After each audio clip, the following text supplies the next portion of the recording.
तो आज की वीडियो ना लिटरली बहुत इंपॉर्टेंट होगी, तो एंड तक इस वीडियो को जरूर देखना, लाइक करना, सब्सक्राइब करना एंड कमेंट करके बताना मुझे कि आपको कौन सी ऐसी मिस्टेक है जो आप अभी कर रहे हो और आप उसको करेक्ट करने वाले हो।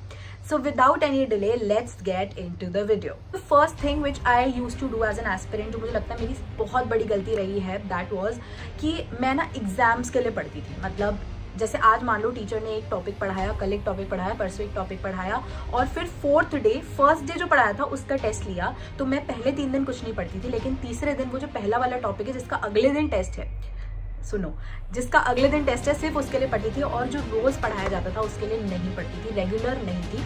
सिर्फ सोचती थी कि टेस्ट से एक दिन पहले पढ़ लेती हूँ और टेस्ट में ठीक ठाक नंबर आ जाते थे और लगता था कि हाँ तैयारी हो गई। देखो, अगर आप ये अप्रोच फॉलो करोगे तो इनिशियली आपके जो छोटे छोटे टेस्ट होंगे उसमें कोचिंग में या कहीं पर भी आप दे रहे हो उसमें आपके सही नंबर आ जाएंगे। लेकिन इट इज़ वेरी इंपॉर्टेंट कि जो आपको क्लास में जिस दिन पढ़ाया जा रहा है उसी दिन उसको रिवाइज करें।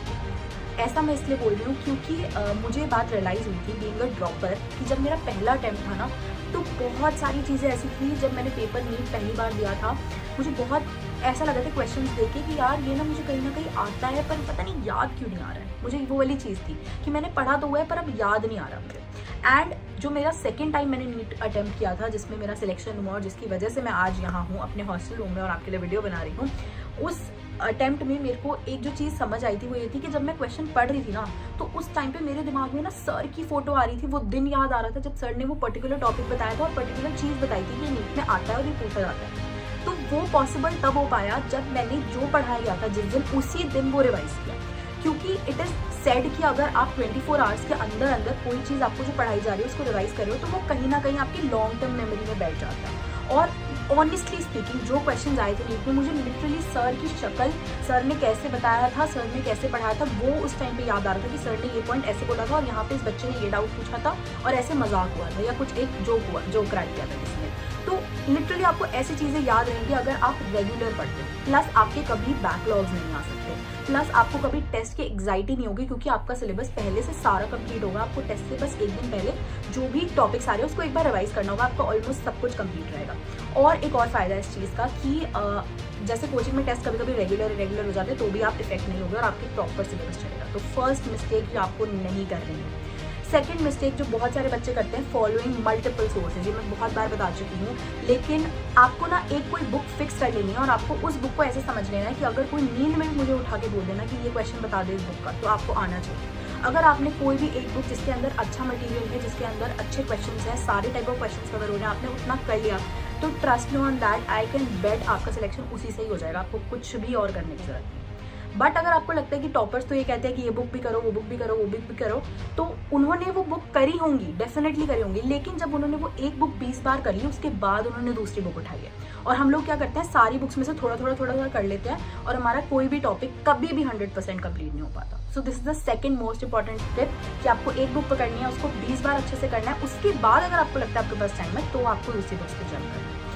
तीसरी इंपॉर्टेंट चीज़, आपको टेस्ट कभी भी मिस नहीं करने हैं। आपको आता हो या नहीं आता हो, कभी भी ऐसा आपको नहीं लगेगा कि आपकी तैयारी परफेक्ट है। अब me being a medical student, ऐसा हो ही नहीं सकता कि किसी टाइम मैं ये कह दूँ कि मेरा ये वाले एग्जाम की तैयारी अच्छे से है, या ऐसा बोला जाता है कि नीट पीजी में जब होंगे तब भी हम यही बोलेंगे कि अभी भी मेरी तैयारी नहीं है। तो कभी भी किसी की भी परफेक्ट तैयारी नहीं होती है। जब जो एग्जाम है आपको वो देना है। आपका मेन ऑब्जेक्टिव एग्जाम में मार्क्स लाना तो चलो ठीक है, लेकिन उसके साथ आपको अपनी गलती आइडेंटिफाई करनी है, आपको देखना आपके वीक एरियाज का, आपको कहाँ काम करना है, आपको क्या इंप्रूवमेंट की जरूरत है। That is the most important thing जिसके लिए आप टेस्ट दे रहे हो। तो आपको ये बात समझनी पड़ेगी कि आप टेस्ट क्यों दे रहे हो। इट इज़ नॉट कि आपको आपके दोस्त को दिखाना है कि मेरे इतने मार्क्स आया। आपको अपने आप को समझना है कि आपको कहाँ इंप्रूव करना है। तो फोर्थ टिप इज कि आपको आपके नोट्स बहुत अच्छे से बनाने हैं, क्योंकि वही नोट्स आपके साथ 2 साल बाद रहेंगे और उन्हीं से आप रिवाइज करोगे। तो ऐसा कभी मत करना कि एक कुछ चीज़ एक नोटबुक में लिखी है, एक कोई चीज़ एक और नोटबुक में लिखी है, ये प्लीज़ मत करना। एंड नोट्स कैसे बनाना है उसके ऊपर मैं एक बहुत अमेजिंग वीडियो और भी लाने वाली हूँ और ऑलरेडी भी मेरे चैनल पे है, तो आप देख सकते हो। मैं ला भी हूँ एक नई वीडियो, तो मुझे कमेंट सेक्शन में ज़रूर बताना अगर आपको कुछ और उसमें भी चाहिए, कुछ और चीज़, कोई स्पेसिफिक क्वेश्चन है जो आप पूछना चाहते हो, तो इसके ऊपर एक वीडियो आ रही है। उसके बाद फिफ्थ टिप इज़ कि कंपैरिजन नहीं करना है दूसरों से। मार्क्स से डिमोटिवेट नहीं होना है, ज़्यादा मार्क्स से खुश भी नहीं होना है। देखो फिर से वहाँ पे 5th पॉइंट पे यही बात आ रही है कि आपको ये देखना है कि आपका अल्टीमेट गोल क्या है। आपका अल्टीमेट गोल है नीट में स्कोर लाना। आपका अल्टीमेट गोल ये भी नहीं है कि आपके दोस्त क्या कहेंगे, आपके मम्मी पापा। अभी आपका अल्टीमेट गोल ये नहीं है कि आपको आपके दोस्त के सामने हीरो बनना है कि मेरे इतने नंबर आए हैं और उसके इतने आए हैं, वो नहीं है आपका अल्टीमेट गोल। तो आपको यही सोच के चलना है कि मुझे इम्प्रूव करते हुए चलना है, मेरे हर टेस्ट में मार्क्स बढ़ने चाहिए, मुझे कम नहीं होने देंगे।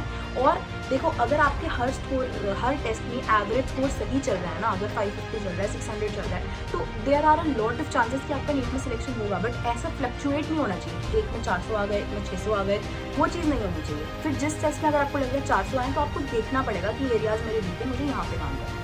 तो आपको पूरे टाइम पे ऐसा नहीं होना चाहिए कि एक हफ्ता जब आपने पढ़ा फिर 2 हफ्ते नहीं पढ़ा, ये नहीं करना। आपको रेगुलरली मेहनत करनी है, रेगुलरली मोटिवेटेड रहना है, तभी आपको वो फाइनल आउटपुट मिलेगा।